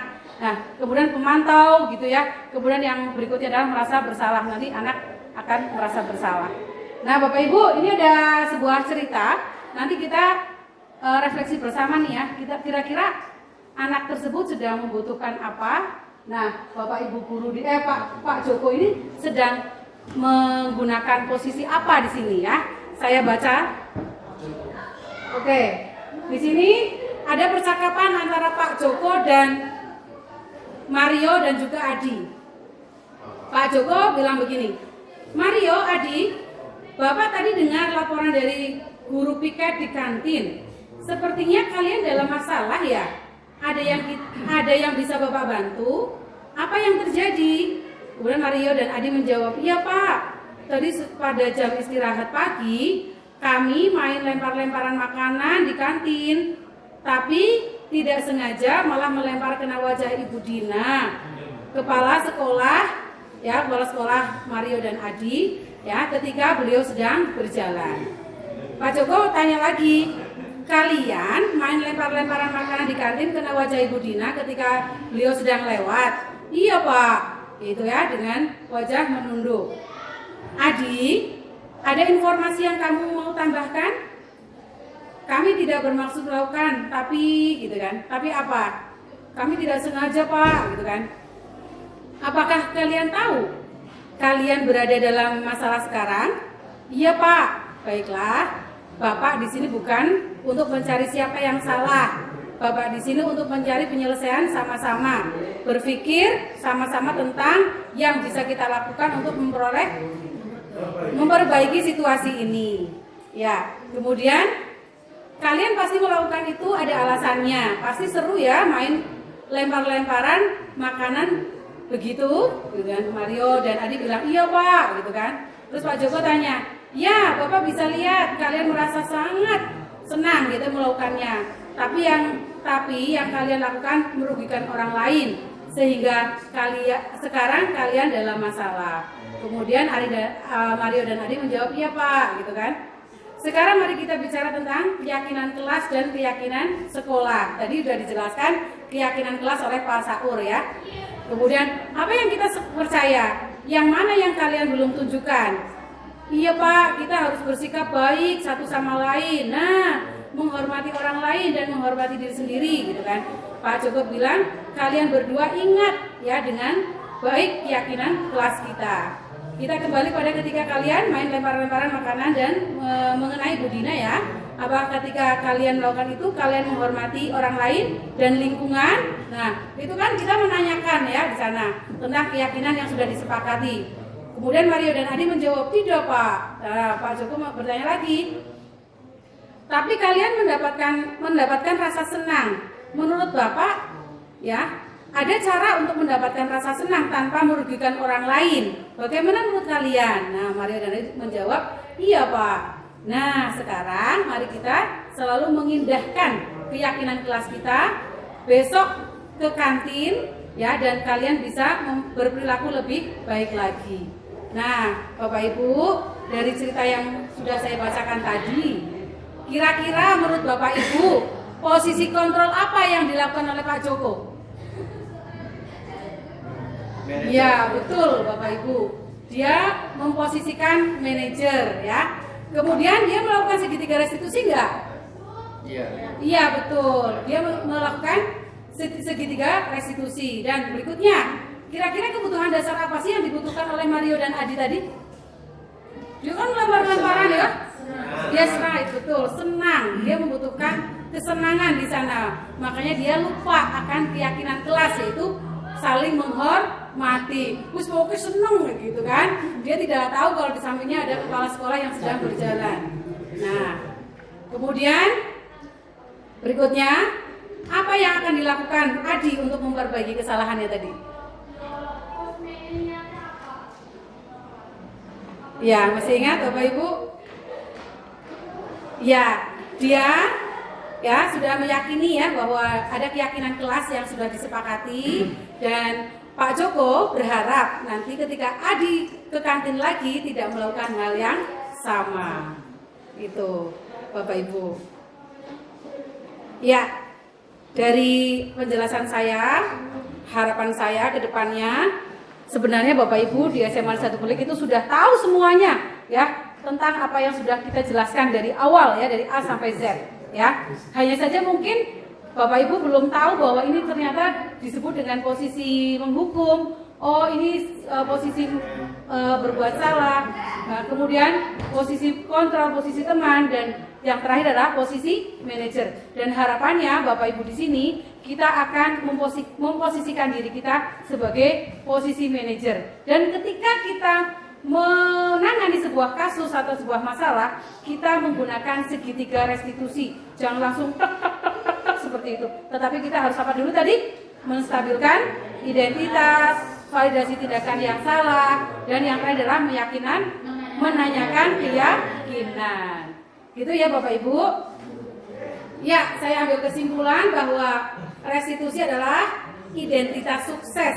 Melalui segitiga restitusi, kita dapat membantu murid menjadi memiliki tujuan, disiplin positif, serta memulihkan dirinya setelah berbuat salah. Penekanannya adalah bukanlah pada bagian perilaku untuk menyenangkan orang lain atau menghindari ketidaknyamanan, namun tujuannya adalah menjadi orang yang menghargai nilai-nilai kebijakan yang sudah dipercaya. Tadi kan nilai-nilai kebijakan sudah dijelaskan. Ya, kebajikan ya, mohon maaf. Nilai-nilai kebajikan yang sudah disepakati di kelas. Nah, harapannya itu ya. Jadi akan terwujud budaya positif di sekolah maupun di kelas. Dan alhamdulillah di sekolah kita sudah banyak tuh ya contoh nilai-nilai kebajikan yang ada di depan kelas. Nah, itu kalau dibaca, diresapi, direnungkan ya, insya Allah anak-anak akan melakukan sebuah budaya positif di sekolah itu semakin banyak. Seperti itu Bapak Ibu. Oke Bapak Ibu, saya kira itu saja penjelasan tentang segitiga restitusi yang sudah saya jelaskan. Dan saya berterima kasih ya Bapak Ibu sudah bersemangat nih ya. Dan berikutnya adalah sesi tanya jawab. Dan saya akhiri, terima kasih atas perhatiannya Bapak Ibu. Saya wassalamualaikum warahmatullahi wabarakatuh. Tekad kuatkan hati, negeri ini memanggilmu kawan. Belajar bergerak berbagi untuk negeri, guru penggerak majukan pendidikan. Guru penggerak menghamba pada murid, kreatif rancang pembelajaran. Yang lain mau memperjelas atau menanyakan, tidak apa-apa, kita diskusi saja, sifatnya tidak harus kayak sesuatu yang resmi gitu. Boleh, silahkan. Dari Pak Sabariman, mohon ditulis Bu Adis. Assalamualaikum warahmatullahi wabarakatuh. Waalaikumsalam warahmatullahi Saya wabarakatuh. Sabariman, guru bahasa Inggris SMA Negeri 1 Belik, ingin bertanya pada CPP Angkatan 5 perihal tadi, langsung kita tetapnya saja bahwa puncak sebuah guru yang baik itu bukan lagi pengawas ataupun teman dan sebagainya, tapi puncaknya adalah sebagai manajer. Betul. Kenapa kok manajer? Itu yang menjadi pertanyaan saya. Sedangkan dalam fakta di lapangan sendiri, ketika di sebuah perusahaan, manajer itu tidaklah sempurna karena setiap ada kesalahan dari bawah dan sebagainya. Ini salah ini dan sebagainya. Tapi kok di sistem ini malah yang bagus itu adalah manajer. Itu yang menjadi pertanyaan saya. Mungkin demikian. Wassalamualaikum warahmatullahi wabarakatuh. Waalaikumsalam warahmatullahi wabarakatuh. Langsung ditanggapi. Ditanggapi oleh Bu Adis. Kebetulan sekali Pak Saim adalah guru bahasa Inggris. Saya akan tanya balik, manajer artinya apa Bapak? Pimpinan. Nah, itu dia. Jadi karena dasar manajer adalah pimpinan. Dan ini bagaimana caranya kita harus bisa mengontrol diri atau memimpin diri kita sendiri. Yang terbaik, versi terbaik untuk kita yang akan kita sajikan ya, siswa, begitu. Jadi bagaimana kita mampu mengontrol diri kita sendiri sebagai pemimpin pembelajaran yang baik untuk siswa kita, yaitu manajer. Kontrol positif artinya kita bisa memilih teman, memantau atau manajer. Tapi yang paling bagus adalah manajer. Kenapa? Karena pada posisi manajer ini kita dapat mengontrol siswa untuk siswa agar bertanggung jawab. Kemudian siswa juga akan mencari solusi terhadap permasalahan yang dialami. Itu menurut saya. Jadi mengapa kok manajer ini sebagai puncak dan harus di posisi manajer? Karena sejatinya kita adalah pemimpin pembelajaran, ya, dan menjadi pemimpin pembelajaran yang baik seharusnya di posisi tersebut. Karena apabila kita di posisi teman, maka seperti yang tadi Bumbu sampaikan, nantinya ada hal-hal yang kurang positif. Misal kita akan disepelekan begitu. Silakan teman-teman menambahkan. Iya, saya tambahkan ya, bahwa manajer adalah posisi di mana guru berbuat sesuatu bersama dengan murid. Jadi ketika kita itu menjumpai anak yang bermasalah, kita bersama-sama diskusi, ya, mempersilahkan murid mempertanggungjawabkan perilakunya, mendukung agar murid ya agar dapat menemukan solusi atas masalahnya sendiri. Jadi itulah yang disebut dengan posisi manajer. Berarti kita itu mendampingi anak-anak untuk bertanggung jawab kenapa kamu melakukan hal itu, gitu. Terus bersama-sama kita mencarikan solusi, seperti itu Pak. Apalagi ketika kita menangani masalah, kita menggunakan segitiga restitusi, itu pas banget. Akhirnya anak itu tidak akan merasa bersalah lagi. Ya, terus anak memiliki motivasi intrinsik yang muncul dari dirinya sendiri, bukan motivasi dari luar. Demikian Pak. Mungkin yang lain mau menambahkan? Sedikit menguatkan saja bahwa yang disampaikan Bu Adis dan Bu Mustaidah itu betul sekali. Terima kasih Pak Saim. Awalnya saya seorang guru BK yang sering pada posisi ini Pak Saim, penghukum. Setelah mengikuti, dan itu memang artinya bukan istilahnya istilahnya salah ya gitu. Memang tahapannya memang kita awalnya begitu. Enggak apa-apa. Tetapi kita lihat dampaknya. Itu terlihat jelas di sini manajer hasilnya. Kalau sebagai posisi penghukum, hasilnya kepada anak tadi memberontak, menyalahkan orang lain, berbohong. Kemudian kalau pada posisi membuat orang bersalah, hasilnya menyembunyikan, menyangkal, berbohong lagi. Terus kemudian pada posisi teman, artinya ketergantungan dengan kita, dengan guru kalau kita sebagai teman.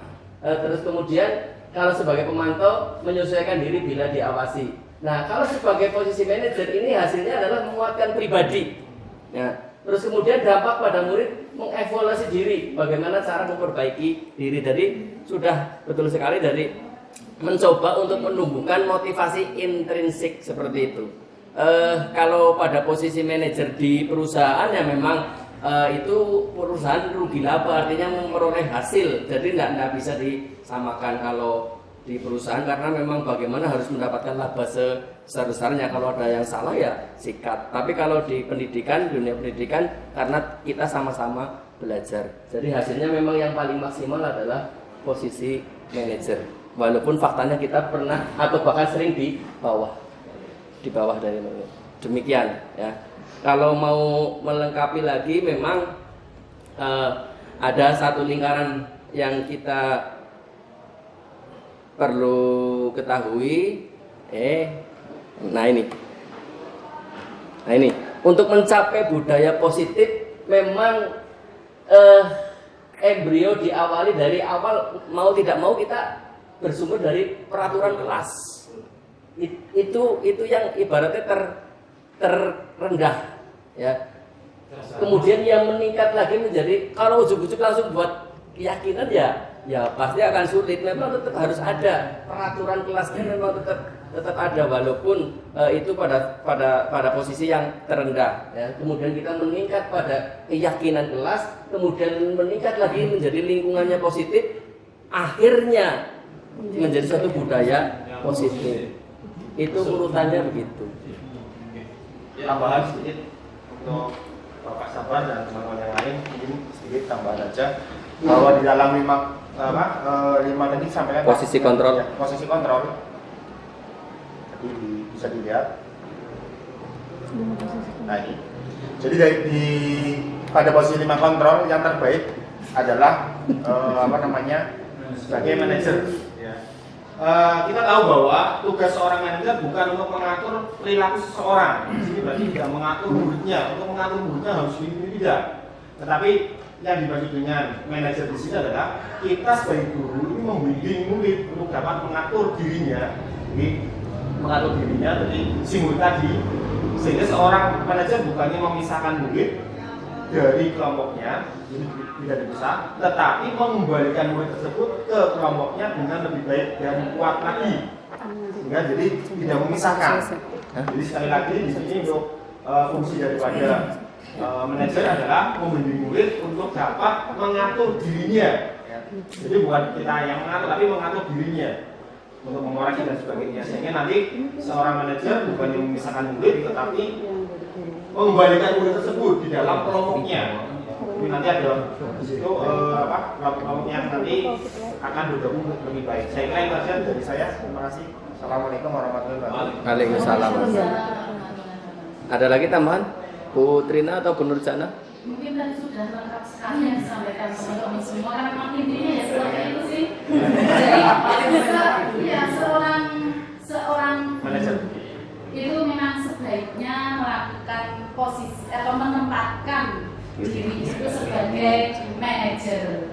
Jadi tadi sama yang disampaikan sama Pak Eka, manajer di sini itu bukan menguasai semuanya, itu bukan. Jadi bukan seorang pemimpin ke anak buah, itu bukan. Tapi manajer di sini diharapkan itu adalah merangkul agar anak itu bisa mempunyai solusi sendiri dari permasalahan yang ada. Jadi kita tidak perlu nuntun anak, kamu harus gini, harus gini, harus gini. Kalau manajer kan mungkin ya, pikiran kita kan seperti itu gitu ya. Manajer kayak kamu harus gini. Nah itu tidak seperti itu. Jadi posisi manajer yang kita pelajari di pendidikan CGP ini adalah posisi manajer yang bisa dikatakan kita itu positif, begitu, tidak sebagai pengatur, tapi merangkul agar anak itu punya solusi atas permasalahannya. Kenapa? Karena solusi itu muncul dari dalam diri dia sendiri, itu akan melekat lebih lama dibandingkan kita memberikan solusi itu. Itu mungkin sedikit tambahan dari saya. Terima kasih. Ya mungkin tambah sedikit. Ini kasus yang dihadapi oleh saya sendiri ya, kelas saya. Alhamdulillah kemarin Aldi itu Bu Ikan dan kami itu mengundang untuk diskusi bareng di kantor, dan Bu Ikan itu memposisikan menjadi posisi manajer ya. Dia mengajak Aldi untuk menemukan solusi atas masalah yang dia hadapi. Dan alhamdulillah yang dia tidak berangkat 2 bulan sekarang sudah berangkat. Nah itu sudah berarti berhasil ya, menggunakan segitiga restitusi. Alhamdulillah berhasil, walaupun selanjutnya saya tidak tahu selanjutnya, tapi hari Jumat kemarin sudah hadir di kelas, sudah saya tanya apakah dia sudah nyaman, dan dia menjawab insya Allah Bu, saya akan mencoba. Nah berarti dia motivasi intrinsiknya sudah muncul dahulu. Itu Pak Saim, terima kasih. Ya mungkin pertanyaan dari teman yang lain. Bu Dwi tadi mau tanya. Waalaikumsalam warahmatullahi wabarakatuh. Saya hanya bagaimana penanganannya. Kebetulan di kelas kami anak-anaknya semuanya contohnya itu ada semua. Contohnya tadi waktu kebetulan saya pelajaran saya. Dan saya sudah masuk itu ada ya 7 menit lah, dan karena Pak Eka untuk mengikuti ini, jadi saya sudah dari sana 7 menit itu saya bergerak. Terus ada yang lagi makan, gimana ya, walaupun saya tidak ikut bergerak, tapi sedikit banyak saya sering dengar ya teman-teman. Jadi ada yang lagi makan rombongan, ada yang sendirian, ada yang ya pokoknya campuran Bu sebentar Bu saya makan dulu ya Bu saya makan dulu Bu sambil tiduran. Yaudah pulang ini Bu ya, ini kebetulan ada acara, kalian makan selesaikan dulu, terus nanti saya tugas. Nah, Ibu ambil di paket, ambil di bungkus, Dan tolong kalian kerjakan santai tapi pasti tapi selesai. Setelah itu katakan saya perlakukan seperti itu sudah sesuai dengan apa yang dianjurkan oleh CGP atau gimana. Itu saja. Saya hanya minta ulama salah itu. Terima kasih. Assalamualaikum warahmatullahi wabarakatuh. Waalaikumsalam warahmatullahi wabarakatuh. Monggo, silakan. Siapa dulu? Bu Nurjana mau dari tadi belum bersuara.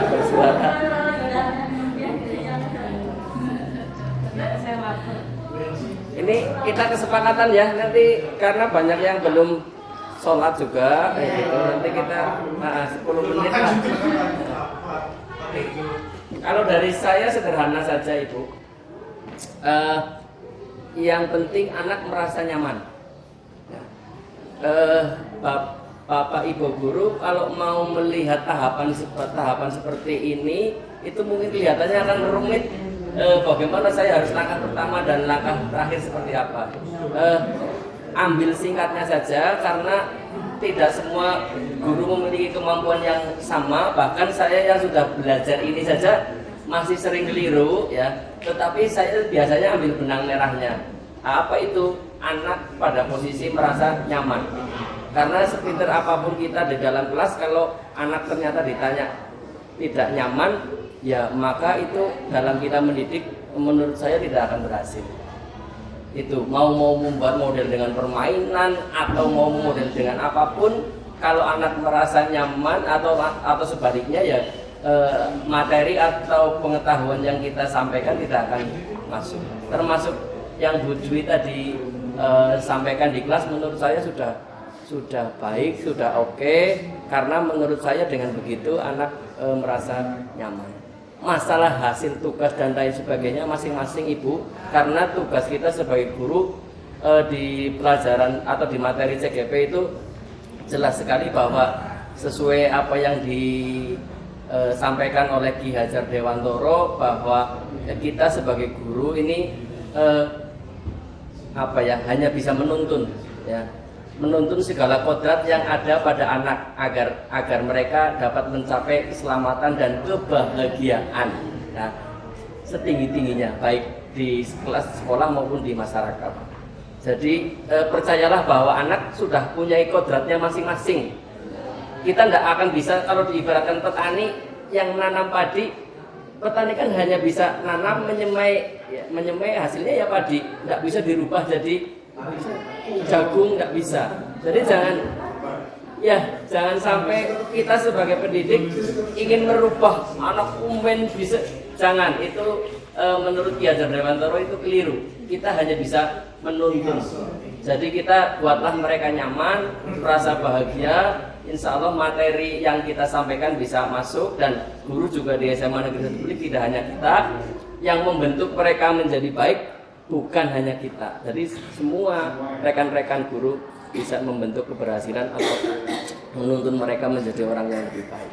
Itu jawaban dari saya. Silahkan kalau mau ada yang mau nambahin. Ya, mungkin saya nambahin sedikit bahwa kita yang pada ikut CGP bukan berarti kita tuh paling ter gitu ya Bu Dwi.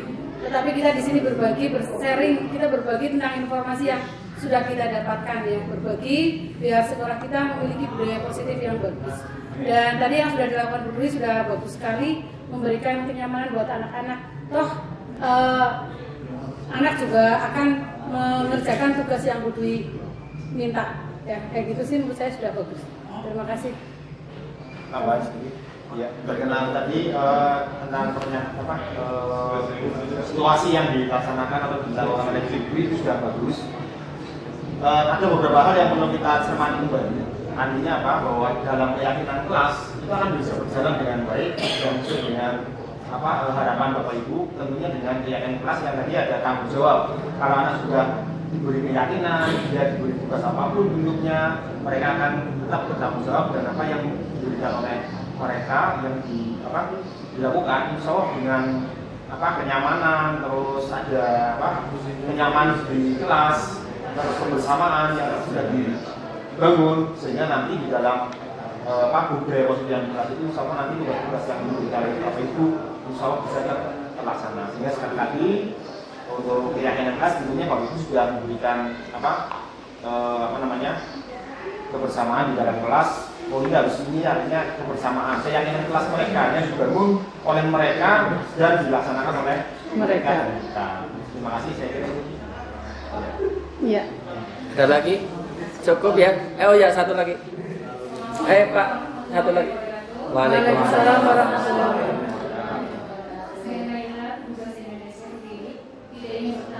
Cuma ingin memberikan apresiasi yang tinggi buat teman-teman semua. Intinya apapun yang disampaikan tadi cukup memberikan manfaat baik buat saya dari sini. Kalau dilihat dari semua yang disampaikan kayak merasa masih ternyata banyak hal yang harus dipelajari. Ternyata saya belum jadi pada posisi control manager. Jadi intinya berada di sini saya mengucapkan terima kasih, manfaatnya banyak sekali. Walaupun sebenarnya saya cukup agak bertanya masalah segitiga. Boleh. Boleh menanyakan gitu. Boleh sekali. Saya konsep simpelnya seperti apa, kemudian aplikasi yang harus saya lakukannya seperti apa. Intinya seperti itu sih yang disampaikan. Sekali lagi terima kasih buat teman-teman yang sudah di sini. Semoga bisa belajar apa yang sudah disampaikan. Terima kasih. Wassalamualaikum warahmatullahi wabarakatuh. Waalaikumsalam warahmatullahi wabarakatuh. Terima kasih Bu Naila sudah menanyakan tentang segitiga restitusi. Restitusi itu sendiri adalah proses menciptakan kondisi bagi murid untuk memperbaiki kesalahan mereka, ya kan? Sehingga mereka bisa kembali pada kelompok mereka, ya. Jadi tahapannya ada 3 tahapan Bu Naila. Yang pertama adalah menstabilkan identitas. Misalnya nih ya, saya menjumpai anak yang bermasalah nih. Contoh, katakan kemarin ada anak ini mengambil pulpen tidak bilang-bilang untuk si Nigla. Ini kejadian nyata, bukan dibuat-buat. Ini benar-benar terjadi bahwa si Nigla itu mengambil ballpointnya Amel itu tanpa permisi. Nah, setelah itu saya panggil tuh Nigla, kamu tahu kenapa saya panggil ke sini? Nggak tahu, Bu. Nigla, saya dapat informasi dari teman-teman kalau kamu tuh suka mengambil pulpennya Amel tanpa permisi. Terus Nigla itu jawab, iya Bu. Nah, terus nanti menstabilkan identitas tuh saya. Oh Nigla, saya juga pernah tuh mengambil pulpennya teman tanpa permisi. Tapi ya tidak setiap kali saya mengambil seperti itu Nigla, saya mengambil sesekali. Ya. Nah itu seperti itu ya, mencontohkan diri sendiri. Kita menstabilkan identitas yang salah. Berbuat salah itu manusiawi Nigla, nggak apa-apa. Ya kan seperti itu. Habis itu validasi tindakan yang salah. Nah itu tadi mengambil pulpennya teman ya tanpa permisi berulang-ulang itu juga bisa kamu lakukan. Nah tapi itu kan memvalidasi tindakan yang salah. Itu nggak apa-apa, kita seperti itu dulu. Setelah menstabilkan bahwa melakukan suatu tindakan yang salah itu manusiawi, habis itu kita validasi tindakan yang salah, ya kan? Kamu pasti punya alasan kenapa kamu mengambil pulpennya Amel tanpa permisi. Terus Nigla jawab, iya Bu, saya mengambil pulpennya Amel itu karena saya tidak pernah bawa pulpen. Nah saya tanya, kok anak sekolah kok nggak bawa pulpen? Kenapa? Ya Bu, kalau malam habis saya belajar, kadang saya lupa memasukkan pulpen ke dalam tas. Itu validasi tindakan yang salah tadi ya. Kenapa kamu punya alasan kenapa kamu mengambil pulpennya Amel. Terus baru berikutnya adalah menanyakan keyakinan. Baiklah Nigla, Bumu sudah tahu alasan kamu kenapa mengambilnya pulpennya Amel tanpa permisi. Ya ternyata si Amel kalau diambil dengan ngomong Amelnya nggak boleh, akhirnya dia nyolong kayak gitu kan mengambil. Nah baru berikutnya kita menanyakan keyakinan dengan apa, yaitu mencari solusi. Ya kira-kira ini Nigla, ya kamu sudah tahu nih kamu ternyata mengambil itu karena kamu takut nanti Amel akan marah kalau kamu pinjam berulang-ulang gitu kan. Nah kira-kira apa nih solusi apa yang bisa kamu lakukan biar kamu tidak ambil pulpennya Amel tanpa permisi. Misalnya Nigla bilang, ya Bu, saya akan izin gitu kan. Oke, selain izin apa Bu? Apa Nigla? Saya akan membawa pulpen dari rumah Bu. atau mungkin saya akan beli di sekolah Bu. Nah berarti dia kan muncul. Jadi jangan kita memberikan solusi, biarkan dia mencari solusi sendiri-sendiri. Ya, jadi intinya tadi motivasi intrinsik lah yang berkembang pada diri anak. Demikian Bu Naila. Paham ya penjelasannya? Ditambah Pak Eka, yang lain monggo. Sudah sangat jelas sekali ya. Ya, pertanyaan satu lagi mungkin. Pak Dodo, Pak Sofan, Pak Fajar. Oke, Pak Fajar. penutupnya kecil sekali. Shopping dulu.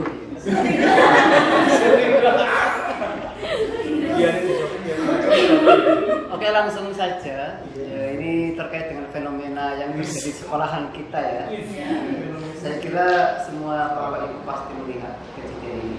Dan kita lihat kalau kosong ataupun mungkin jam-jam jeda itu siswa senantiasa bermain bola ataupun basket apalagi yang saya tanyakan itu kira-kira mereka itu membutuhkan apa? Itu saja, terima kasih. Ya. Ya, Pak Eka. Ya.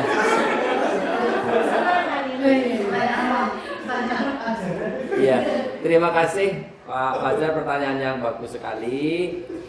Jadi sesuai dengan 5 kebutuhan dasar manusia, itu anak tersebut sedang melaksanakan kaitannya kebutuhan yang kelima, yaitu akan fun atau kesenangan. Tentunya ya tidak hanya siswa, guru pun begitu. Artinya bagaimana kita melakukan kaitannya dengan kebutuhan kesenangan, akan kesenangan. Jadi menurut saya nggak ada masalah sepanjang memang di kelas merasa bosan gitu. Itu kalau di segitiga restitusi malah bagus dalam arti daripada melakukan yang Negatif. lebih kurang baik lagi, karena kalau pelajaran kosong atau jamnya lagi kosong, banyak juga ya kalau sepak bola itu baik atau bagus, karena ada yang minggat atau ada yang ya pokoknya bermacam-macam lah. Artinya kalaupun ada masalah ya kita melakukan tahapan yang sudah Bu Mus tadi sampaikan. Contoh tadi itu yang Bu Mus sampaikan, misalkan mengambil ballpoint itu malah kalau bisa namanya menstabilkan itu ya bagus. Untung ballpoint, untung kamu nggak ngambil uang ya, itu bisa. Nggak apa-apa ballpoint, untung kamu nggak ngambil uang. Oh iya, jadi ada itunya menstabilkan. Tidak akan yang salah. Iya. Kalau dari saya itu masih dalam koridor 5 kebutuhan manusia kaitannya dengan kesenangan. Jadi dimaklumi. Monggo yang lain gimana?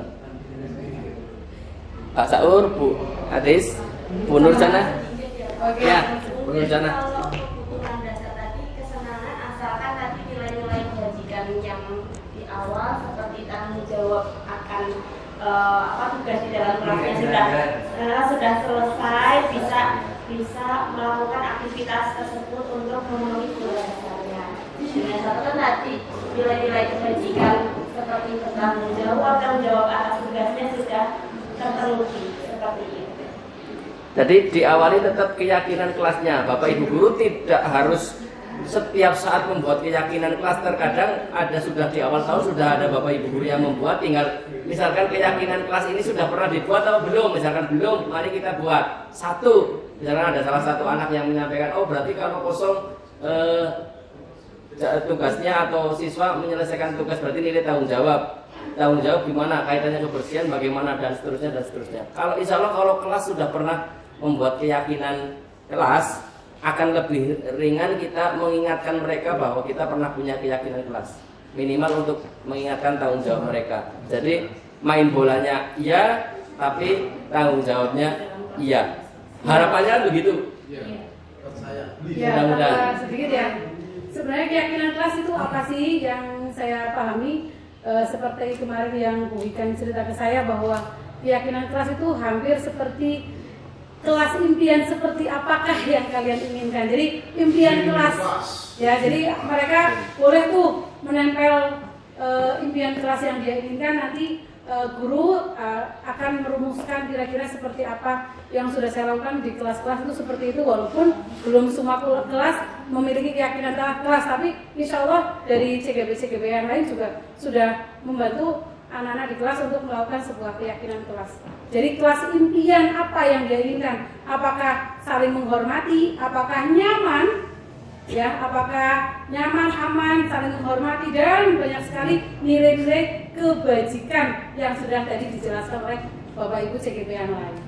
Coba saja sih, enggak apa-apa kalau mau masuk membuat keyakinan kelas tidak harus ikut CGP dulu. Tidak Itu harus. betul-betul real, ada yang lucu tapi nyata. Misalkan guru masuk terlambat dimarahi.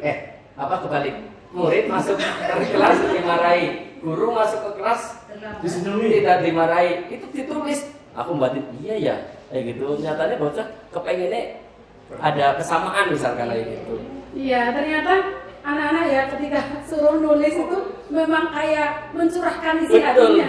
Betul Pak, no bully gitu kan. Ya bukan ya, no bully gitu kan. Tapi ada yang lucu-lucu, misalnya nggak boleh ngomong di belakang, nggak boleh pokoknya tidak boleh yang maju itu saja Bu, gitu kan. Jadi intinya di situ tuh ada ketidaknyamanan di kelas. Nah, tugas kita adalah menstabilkan nih biar kelas nyaman, punya keyakinan kelas, Ada punya juga kelas impian yang dia harapkan. Ada juga yang nulis jam terakhir tugasnya jangan banyak-banyak, atau saya hanya ingin, kan mereka punya perasaan, kita nggak bisa nolak itu. Ada juga yang nulis saya hanya ingin tugasnya jangan keroyokan. Maksudnya apa berarti? Oh ternyata saben guru masuk awet tugas dan lain sebagainya kayak gitu. Itulah, kita nggak harus menuruti mereka, cuma kita setelah mereka ngomong apa yang diinginkan atau diharapkan mereka, ternyata banyak sekali. Terus tambahan ada yang menuliskan seperti ini, Bapak Ibu guru jangan menuntut kita pintar semua. Jadi mereka itu harapan negara ada beberapa guru yang pasti ada Pak Said, pasti ada. Harus pintar semua, matematika harus pintar, biologi pintar, bahasa Indonesia pintar dan sebagainya. Sebenarnya ini tidak harus seperti itu ya, kebutuhan daripada anak-anak kita. Jadi tidak semuanya dari 15 tahun ini harus tidak semua. Yang penting intinya dia melalui proses. Tidak semuanya dikuasai semua. Kita juga sendiri tidak bisa menguasai Inggris.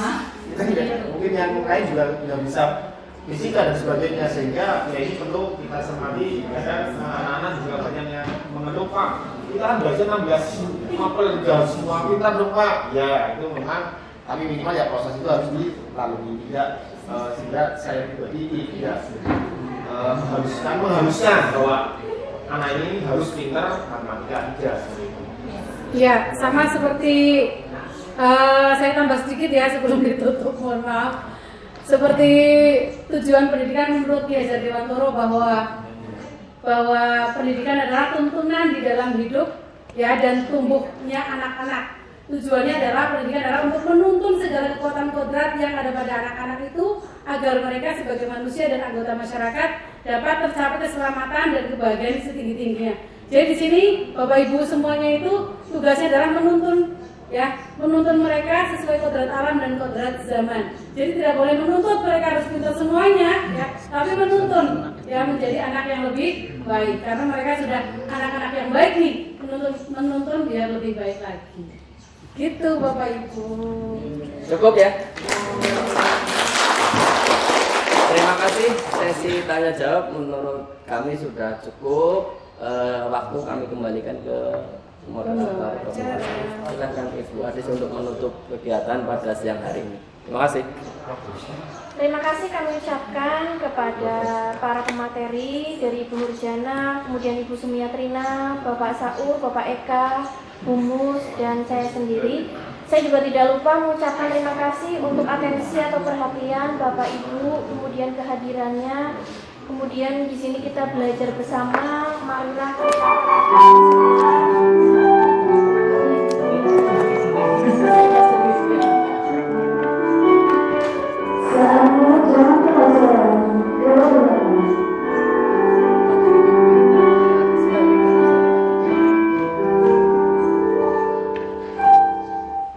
saya lanjutkan, mohon maaf untuk